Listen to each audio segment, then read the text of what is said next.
Hello and welcome to 60 Minutes or Less, a podcast from Birthday Cake for Breakfast. I'm Andy Hughes and welcome to the first episode of 2025. We're kicking off our first episode of the year with a real treat, the nicest guy in music production, Jonah Falco. A very busy young man, on top of playing in Toronto punk legends, Fucked Up for over 20 years, Falco also fronts the brilliant Jade Hairpins, and when he finds any spare time, produces records too. In 2024 alone, Fucked Up released a series of records, including 3 LPs. Jade Hairpins released their second album, Get Me the Good Stuff, via Merge Records, and Falco worked on records from the likes of High Viz, The Chisel, and Chubby and the Gang, to name a select few. A grafter we've been hoping to talk to for a good while now, we managed to grab Jonah for a swift chat in mid-November whilst Jade Hairpins were on tour in Germany. Speaking on the phone as he hurtled down the autobahn, we covered all sorts, from playing music with your own mum to living on a narrowboat. With it being 2024 at the time, naturally the call dropped out at one point, though we passed through it like a couple of pros, as you'll hear. None of that in 2025, pure network coverage from this point forward. You should totally kick off the new year as you mean to go on. Follow us on your favourite streaming platform, follow us on the socials, and give us a rating wherever you can. Right, on to Jonah Falco. Enjoy. Hi, how are you? Yeah, good mate. How you doing? Yeah, really good, thanks. Good. Greetings from the autobahn. Oh, is that where you are? Yeah, we're on tour in Germany at the moment. Oh, fantastic. Whereabouts are you? We are midway between Cologne and Hamburg. Oh, fantastic. I normally like to ask people whereabouts they are. Normally people are either in the morning over in America somewhere or 10 p.m. at night whilst it's lunchtime over here. We're Yeah. only an hour apart, and I can give you an update, mile marker by mile marker, if you want, but you'll have to just you have to log down no fixed address for the time being. For sure, that's all right. And yeah, the video aspect, not a problem. I'm glad that you haven't got like a laptop set on the dash filming you No. as we hurtle down to Hamburg. We just went to see Metz, in fact, in Berlin, and we personally love a little European jolly as a punter. Yeah. How have these shows been for you? And, how's it been getting out there and getting back on the road, considering you've literally just come off tour with Fucked Up? Well, it feels sort of like the never-ending game at the moment in terms of touring for Mike and I, but there is a hard reset when we go on the road with Jade Hairpins because it's, for all the time we've spent in the van in different situations with Fucked Up, it's a totally different touring dynamic. And this is our first time out of the UK on tour. So all of a sudden, like all these, in one level, it's like a big sort of momentous occasion for the band because we're sort of like charting some new ground here. And for us, it was like almost like stepping into a parallel world where it's very familiar, but we're operating in that space in a completely different way. So it's felt good to get on the road and do this kind of like what feels like a normal thing in a new way. I mean, we're only a couple shows deep into this tour, so it's, you never know. We might be, starving on the side of the road, scrapping together change to buy carrots and hummus like it's 25 years ago, but so far so good. I mean, there's still time yet, Jonah, of course. Could be that by the end Listen, life's a long old song and the ocean's very deep, so. It's funny you say that, about obviously yourself and Mike, you're well versed in getting in the van and touring and such, and this is a new dynamic for Jade Hairpins. I didn't know that this was your first time out of the UK as well with the band. How has it been Yeah. received and how have you approached that with going from the UK with this? Because it is a new entity really, no matter how much, you guys are well versed. Yeah, exactly. I think we started all the touring we've done, all the gigging we've done has been in this incumbent act in the UK. Yeah, like you say, even though we're all sort of old souls, it's a new group, so it's taking some getting used to needing to introduce ourselves in some way. But over here it's great. It feels like the pressure's really off. We're opening for Chubby and the Gang, and we can quite freely just go and play this music, and people just have taken it really at face value. I think that if there is any kind of cynicism or something like that, it doesn't read to me anyway on stage. I just look out at the audience and I see people looking kind of surprised at what they're hearing, which is, I think, a good thing. That's the nature of our music is it's very borderline pastiche and it's a bit strange and it's hard to place. And I think the best part about it is that it has a kind of a tuneful magnetic element. And I think when we're playing to these crowds that really have no real reason to understand who or what we are, and I see them reacting positively, it feels good, gives me all the confidence in the world for how the music is working, you know? And at least you're not going out there and just doing middle of the road, vanity project type stuff. I Well, mean, it remains to be seen. Let's see. Wait till the third LP, and we'll migrate comfortably to the middle of the road vanity project.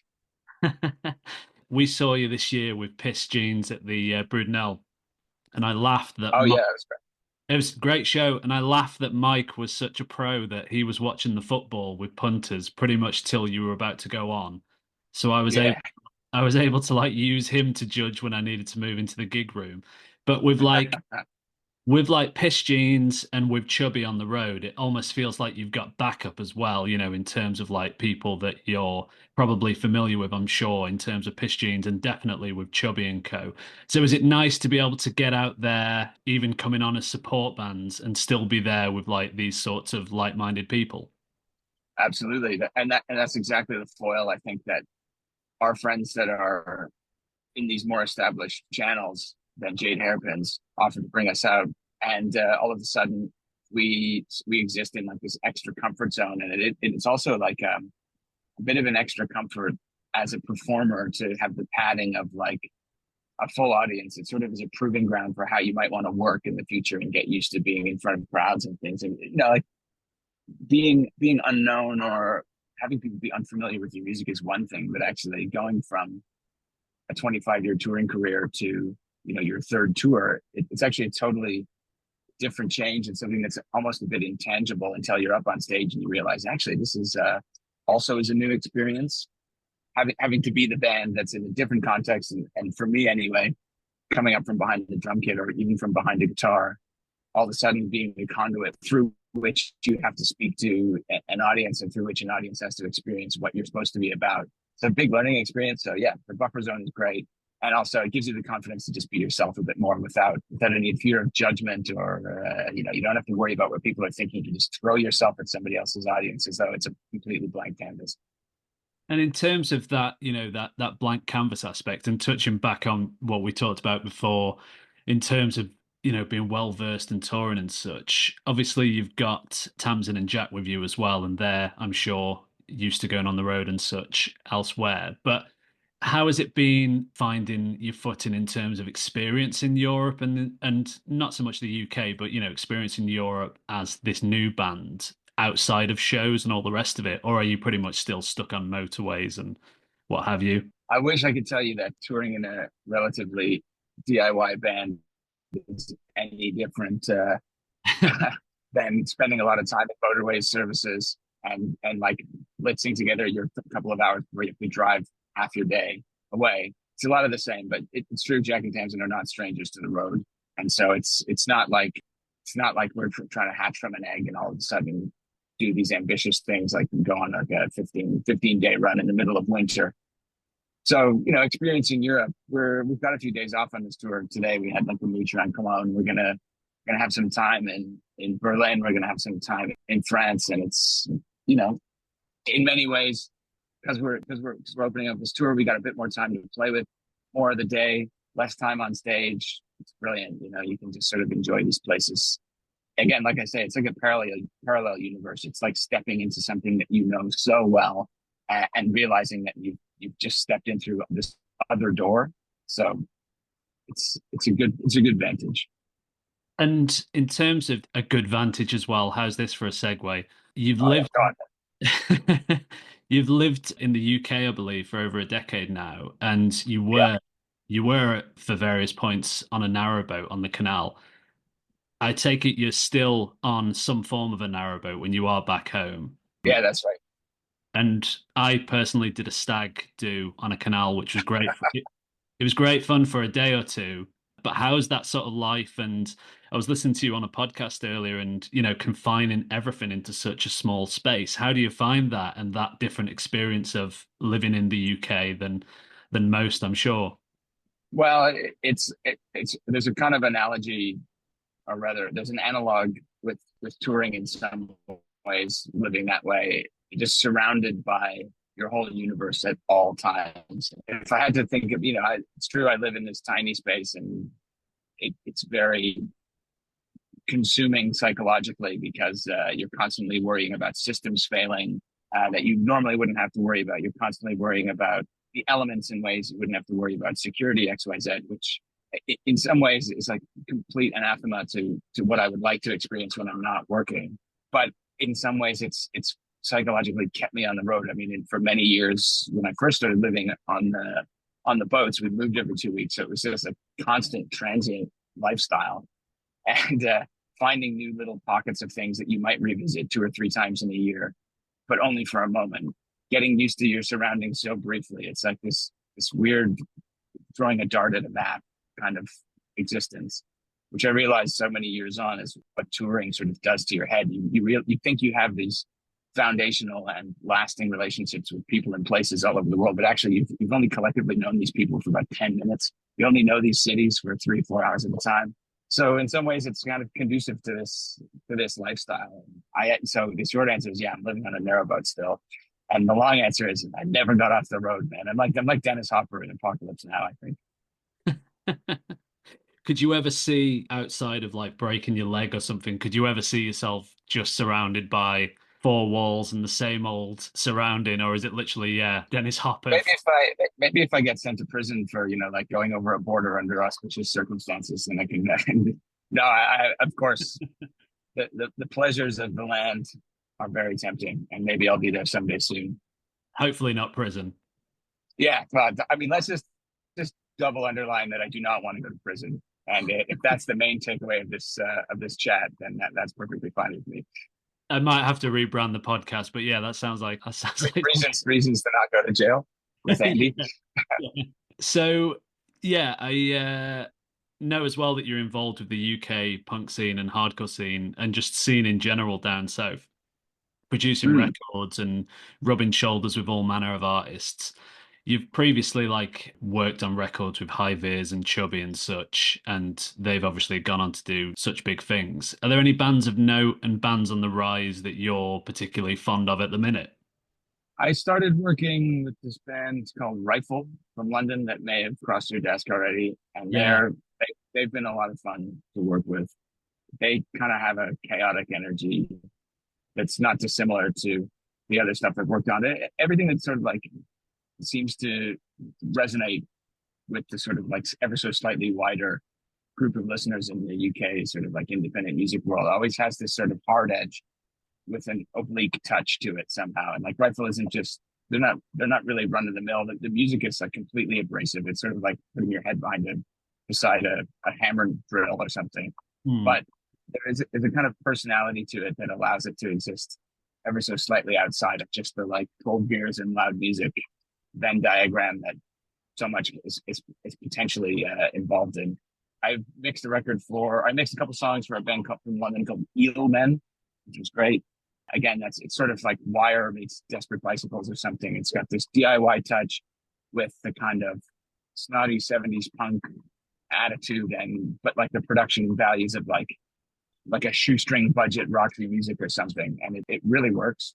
And it's been fun to work on. I did this record for a woman named Lee Arthur, who is doing her solo thing, and her music it's almost like you could describe it as singer-songwriter type music, but that would be a sort of disservice because it turned out way more interesting, kind of in that like what's it like Pop Toasters, like Flying Nun crossed with Young Marble Giants, and with punk information, but like not really a punk approach at all. It's just quite a sweet record and has all these little hooks and little nuggets hidden in amongst the more conventional aspects, and that's been really fun too. So those are three things that have just sort of left my hands and gone on to the mastering engineer that I'm pretty excited to see what happens with.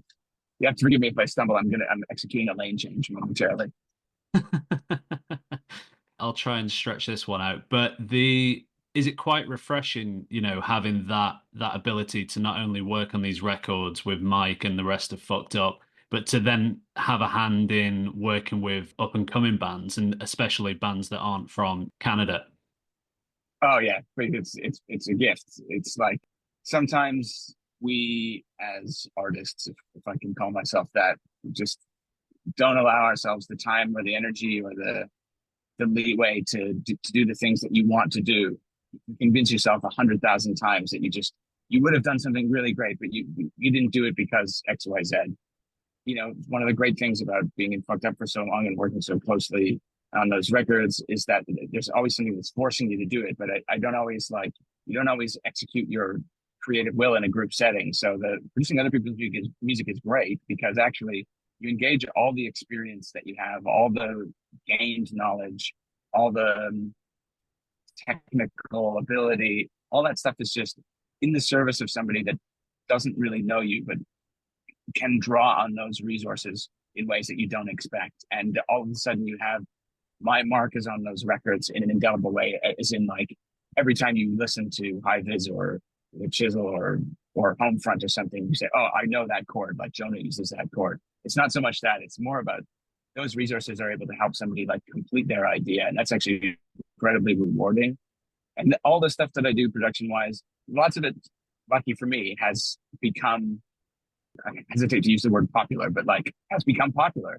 Yeah. And that's a really good feeling. But the best part of this stuff is I often and almost intentionally work with people that are still developing their ability to even play an instrument or write a song, and to help give people in that position some kind of creative autonomy or autonomy over decision making, which normally people in the studio setting just really put walls up for artists. It's like, you have to do things this way.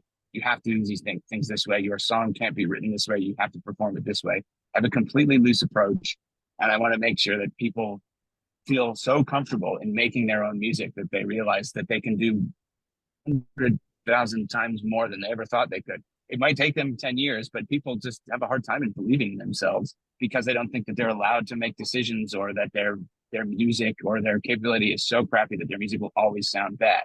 And I think that the producer's job, in as much as it is to guide the process, guide the performance, get the sounds XYZ, is to give a person the ability to love the platform that they're currently having. And so that's really, it is, I mean, a really rewarding thing would be like somehow being involved in like a platinum record or whatever, and being able to retire in the south of Italy or something. Like, what was his name? Pat Collier from the Vibrators. His first production job was Katrina and the Waves walking on sunshine. I mean, like, that would be cool. But the thing I love most about it is that like people walk away and they're like, oh, I've never really had a good experience doing this before. Like, thank you. I felt really comfortable, felt like I could do this. I want to do it again. And that's like, not only is that a good feeling for me, it's good for independent music. It's fucking annoying being in a band. It's expensive and stupid and bewildering, and everybody's out to get you. And so why would you want to make music? You could just go sit at home and consume and shrivel up and fart yourself into nothingness. Or, not to build myself up this big, but like you could meet a person like me and say like, well, actually, I'd like to do that again. That's great. And then people can have music at home, and that's nice. So Do you think it helps as well that you've obviously come from such experience with that sort of, you've not grown up in this world of streaming and all the rest of it. You were from those scenes where, you might have been buying from distros and playing DIY shows and such. So do you think that helps in terms of assisting like younger groups and, being able to show them that it can be like how you've just said? well, maybe so. I think that younger groups also have DIY systems, and my version of finding out about music as a young person doesn't really exist anymore. Everybody has like a new way, and people have this kind of instant access and infinite knowledge of things that it took me years to accumulate. But that's great. Like, and I can't imagine that me knowing what my experience in growing up in DIY music was like, it's going to help somebody else realize that there's a DIY network out there. They all find it, and it just evolves in different ways. But I think that because I've come from kind of an improvised world, my sense of professionalism is also pretty fucking improvised. For that reason, people can, it's not strict. It's like, like I say, I've been involved in some things that have gone on to be successful, but that just allows me to help hold other people up to the exact same standard that I did the people that were also successful. And I can learn from those experiences and bring that to the bottom, or learn from the bottom experiences and bring those to the top. It's like, it's the best you can do, I think. I feel like we're really putting you in a position where you can boast about these things. Well, Maybe, maybe, yeah. maybe, Maybe not.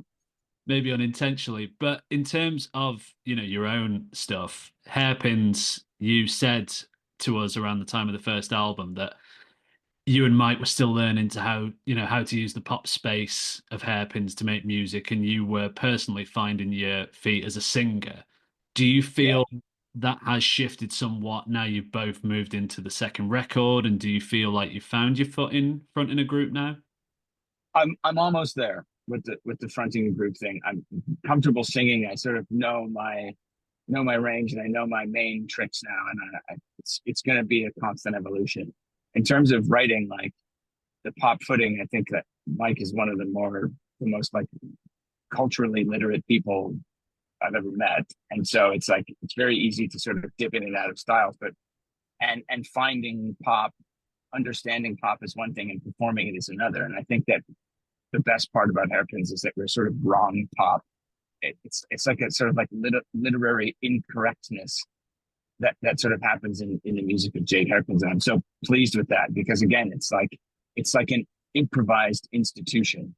It's like walking into, if you were going to go renew your driving license, or and you walked into a building that was made of paper mache, and there were sort of like half the staff were mannequins and half were real people or something. It's sort of what the world of Jade Hairpins is, this like excellent multicolored cartoon institution filled with artifice and permanence at the same time. And it's sort of like a bit of a blissful liberation to start making music like we did on the second record, that plays even more with pop tropes, but with so little consequence. Like it felt like doing the pop thing on the first record carried this weight in which we had to all of a sudden, this is the two people from Fucked Up making music, and it has to be so starkly different and so engendered to pop and so engendered to something more mainstream that everybody will notice. And now I feel like with this record we kind of took the same approach that we did to the sort of like most freeing Fucked Up records, and just dumped our heads out onto the console and short circuited and record popped out.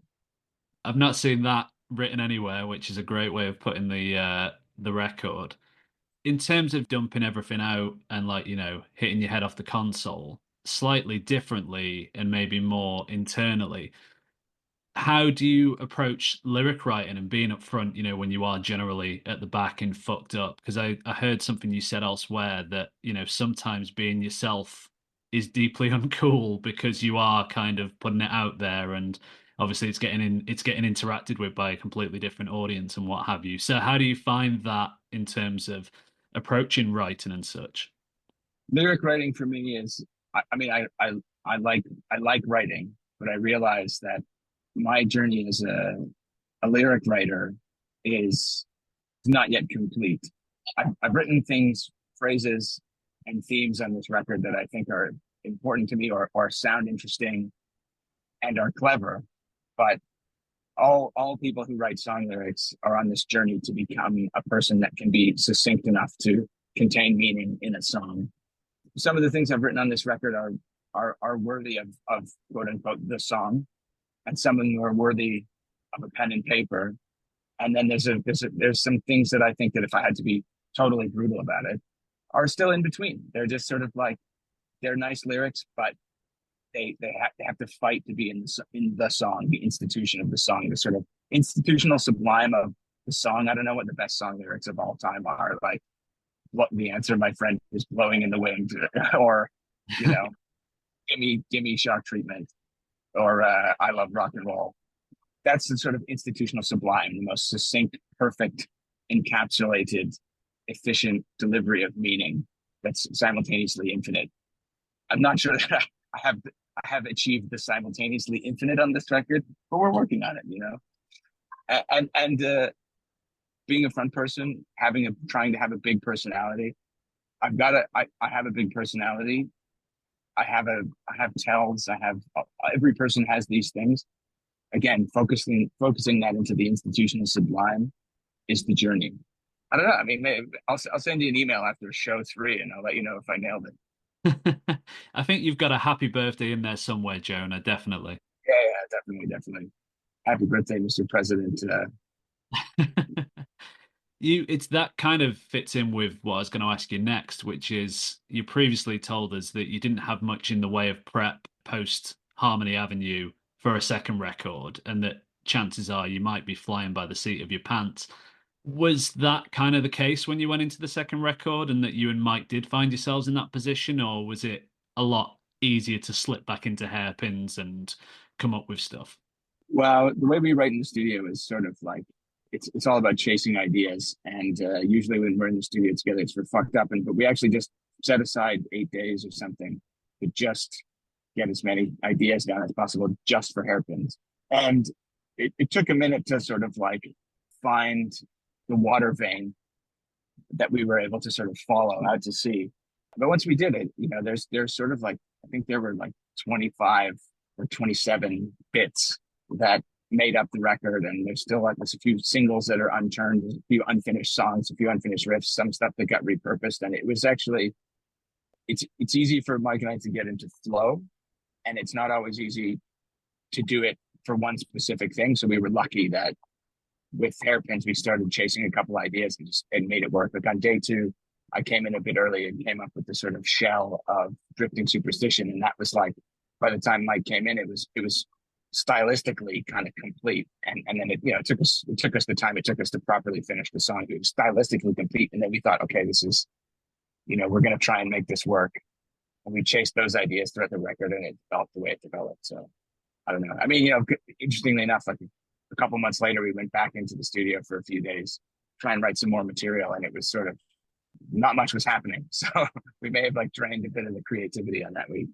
And you've said elsewhere that with Harmony Avenue, it was a long time coming, and that could be, for whatever reason. With obviously you've got so many other commitments, but how was Yeah. that approach this time around? It sounds like you were able to pretty much, swiftly go into it. And how did you find the drop in time frame between going, Harmony Avenue took so long, and then all of a sudden, a couple of years later, we've got this new Hairpins record.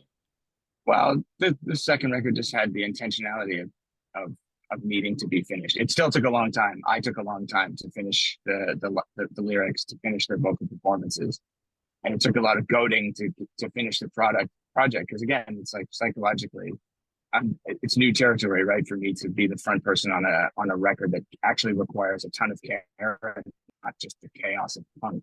But it had a purpose. It had an end, and it wasn't just a happy sort of wasn't a lark. It was intentional. So yes, that did come a bit easier this time. And we touched on them before, Tamsin and Jack, and they're, the players when it comes to a live setting. And aesthetically, I feel they form the band so much as well, and they are in the videos and such. Obviously, they provided additional vocals on the new record, but is there ever any scope for you and Mike to maybe bring those two in, or is it very much just a partnership between the two of you? I don't know. I mean, I think that like it's entirely possible down the line. We kind of are so used to making music just the two of us. Doing it in a group context with this group would take a totally different turn. But it's interesting that you find. I think that you are right. Your observation. It's like it really does. Jack and Tamsin do make the sort of group so very complete. If we just had hired guns, it wouldn't work. Like it's in the personality of the band and the DNA of the band that. I'm really sorry that at the moment you said I was right. We did lose a little bit of that, but Oh yeah, I'll say I was just. Would you like me to repeat that?